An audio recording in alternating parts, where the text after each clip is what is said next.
welcome back. It's been some time since our last video.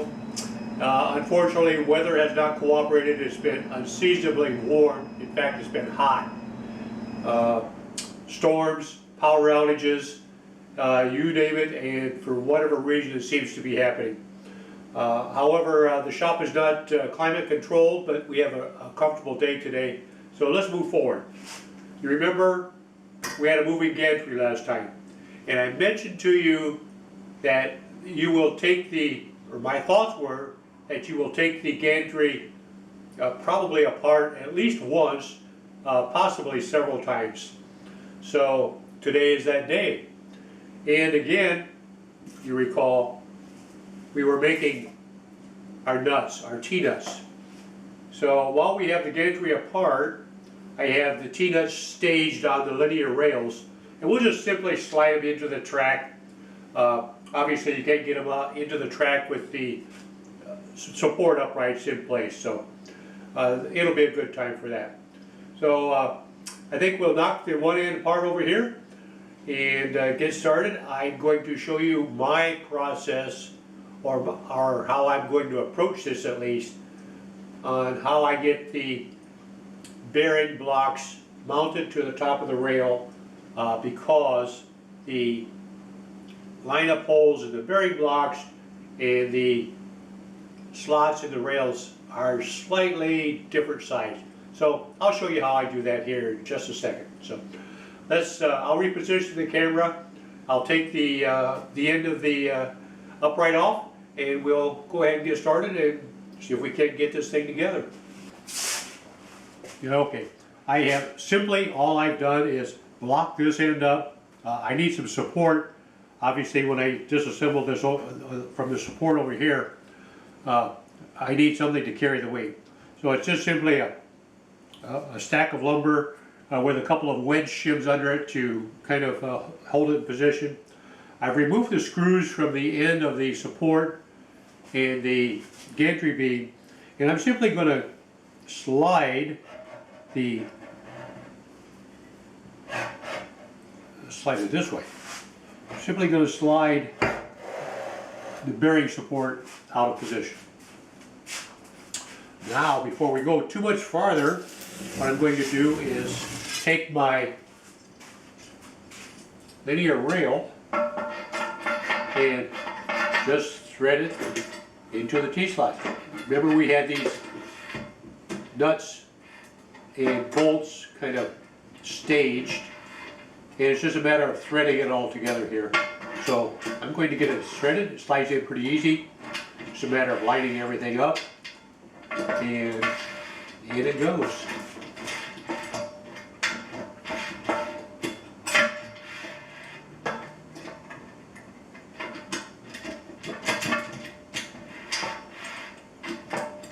All right, so I will repeat the process for the upper linear rail. It's the same as this process here.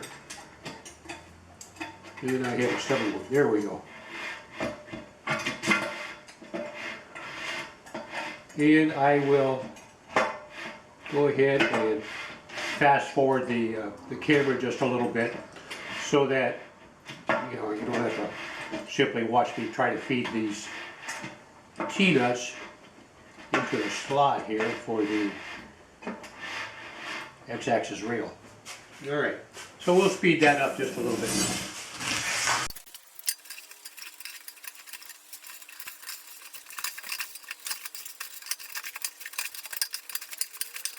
now. So there we have it. Now, at this stage of the game, I would suggest that you put your bearing blocks on the linear rails, and also position your lubrication Zerk fittings so that you can get to them. And I'll do that. Now. All right, the linear rails are in place. They're just loose. They're hanging here. They're not fastened down, and that's how I'm going to leave them for the time being. Time for the bearings. Remember, what did we do last time with the Y bearings? We put them on and keep our cage protector, our bearing protector, in hand, slight pressure on it when you put these bearings on, so you don't end up with bearings all over the floor.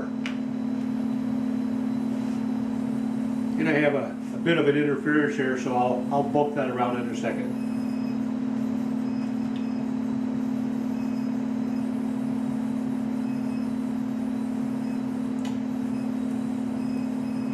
There we go.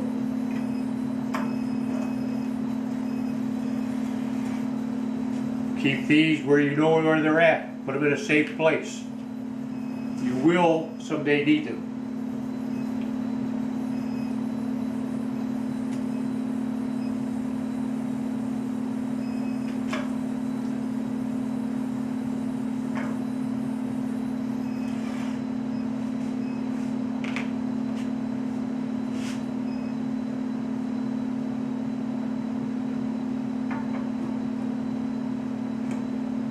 Oh, just enough space. All right. Now what I'll do is I'll reposition this just a little bit so that I can get these bearings past my wedges. For some reason I thought they would slide on by, but obviously they don't. So back in a second.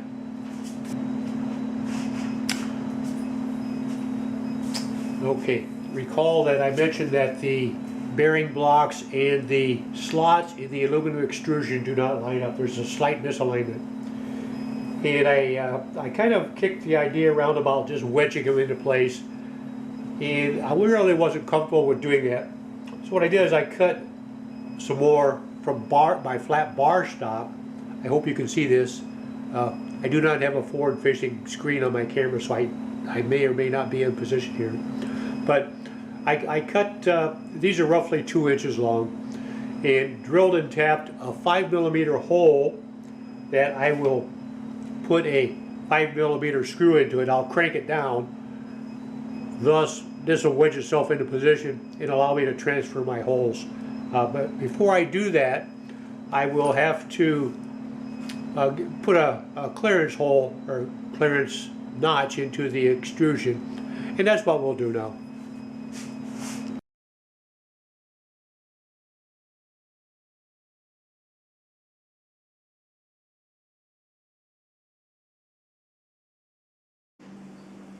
At this point, we have both of the bearing blocks mounted, both the double bearing drive-in and the single bearing carrier.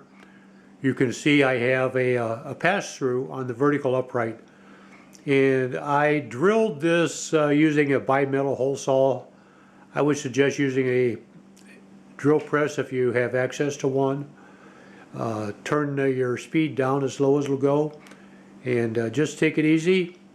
Keep her lubricated. It'll go right on through, no problem at all. In this case, the hole I put was 50mm. And I'm going to move the camera just a bit here. Hopefully you don't get motion sickness. It's extremely important at this stage of the game. Do not forget the bearing, the ball nut housing before you bolt the either end down. Make sure that you have that housing on there. Otherwise, you're going to have to disassemble it and put it back on. So, and again, the mounting holes for the ball nut and the housing, I'm going to go ahead and do that now. We could just leave a few of them. Do I need 6 screws in there? Probably not. But if you don't put the screw in there, it's going to fill up with chips and debris. So I'm going to go ahead and put the screws in it. I'll do that now. And the horizontal or the x-axis is pretty much complete. At this time, I have not done any vertical alignment yet. rails are still loose, and once we get the Z-axis assembled, we use the Z-axis to position the guide rails, the linear rails, tighten them down just like we did for the Y-axis, and that'll be done. Once I get those tightened down, we'll check it for square, and we'll move on, continue building the Z-axis.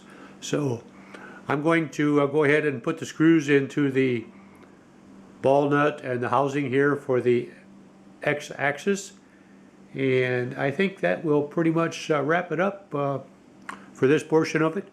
The next video will be putting together or beginning the Z-axis assembly, and that will take a little more time. It's a little more complex, but it's still pretty straightforward. So until then, I will look forward to building the Z-axis with you. Have a good day.